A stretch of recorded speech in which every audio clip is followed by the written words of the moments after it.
Gaza, le Hamas dit qu'un cessez-le-feu a été conclu après les plus importants raids israéliens depuis 2014. Le Hamas a dit avoir conclu un cessez-le-feu samedi soir après les plus importants raids israéliens contre la bande de Gaza depuis la guerre dévastatrice de l'été 2014 dans l'enclave palestinienne.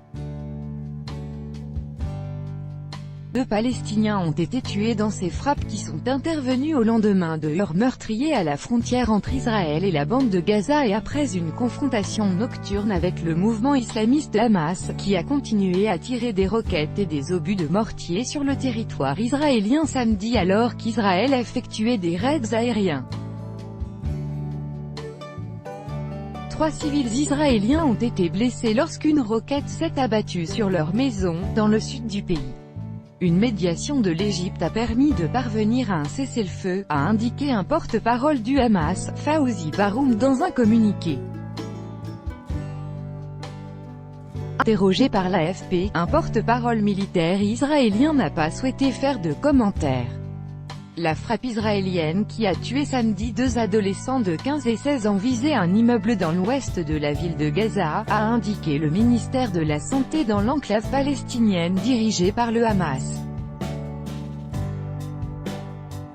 Les 2 jeunes se trouvaient dans la rue en bas de cet immeuble vide au moment du raid, selon cette source, qui a précisé que les raids israéliens de samedi avaient également fait au moins 25 blessés.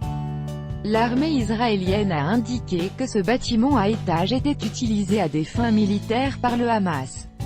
Photo prise le 14 juillet 2018 montrant des tirs de roquettes de la ville de Gaza vers Israël. Copyright AFP, Bachar Taleb. Les raids aériens de samedi sont les frappes offensives les plus importantes depuis l'opération Bordure protectrice, a déclaré à des journalistes un officier de l'armée de l'air israélienne, TZ Vikaïmovitch, en référence au nom donné par l'armée israélienne à son offensive de l'été 2014 à Gaza.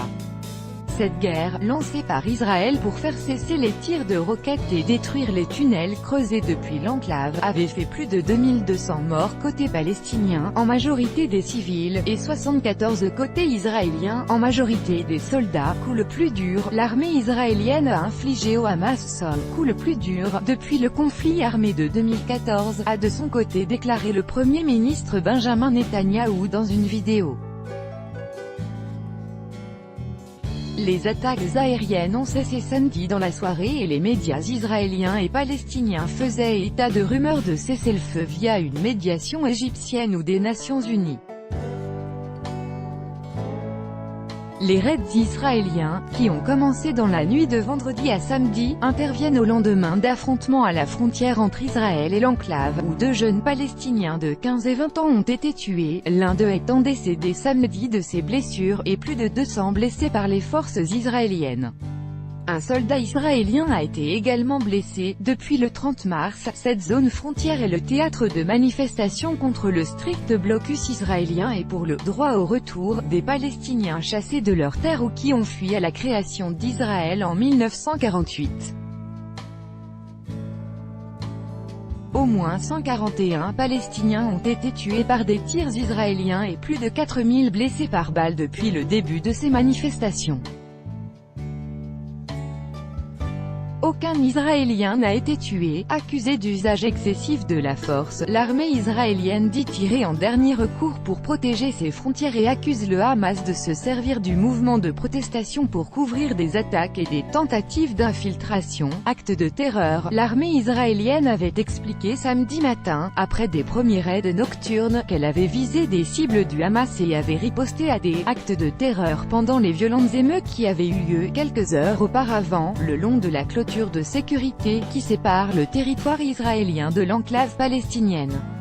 Photo prise le 14 juillet 2018 à Khan Younes, dans le sud de la bande de Gaza, montrant des Palestiniens portant la dépouille de Mohammad Nassir Chourab, décédé de ses blessures après avoir été blessé par balle par les forces israéliennes vendredi lors d'affrontements à la frontière entre l'enclave et Israël. Copyright AFP, SAID. Khatib, le Hamas a dépassé la limite avec sa soi-disant marche du retour qui consiste dans les faits en des actes de violence, des attaques contre la clôture de sécurité, des tirs de roquettes, et des lancements de ballons et cerfs-volants incendiaires, a dit samedi un porte-parole militaire, le lieutenant-colonel Jonathan Conricus. Quasiment simultanément aux raids nocturnes israéliens, une trentaine de roquettes et d'obus de mortier ont été tirés vers le sud d'Israël depuis la bande de Gaza. Fawzi Baroum, porte-parole du Hamas, avait revendiqué ces tirs en expliquant dans un communiqué qu'il s'agissait d'une « réponse immédiate de la résistance » aux raids nocturnes israéliens. Au total, d'après l'armée israélienne, une centaine de roquettes et d'obus de mortier ont été tirés samedi depuis l'enclave vers Israël. 3 Israéliens ont été blessés par une roquette qui s'est abattue samedi en fin d'après-midi sur le toit d'une maison à Sderot Sud, localité limitrophe de la bande de Gaza, selon les services d'urgence israéliens. Israël et le Hamas se sont livrés 3 guerres depuis 2008 et observent un cessez-le-feu tendu depuis le conflit armé de 2014. Fin mai, les forces israéliennes et les groupes armés de Gaza avaient déjà connu une sévère confrontation. L'armée israélienne avait notamment dit avoir frappé 65 positions militaires du Hamas dans l'enclave palestinienne en représailles au tir d'une centaine de roquettes et d'obus de mortier contre son territoire. Tout droit de reproduction et de représentation réservé, copyright 2018, Agence France Presse.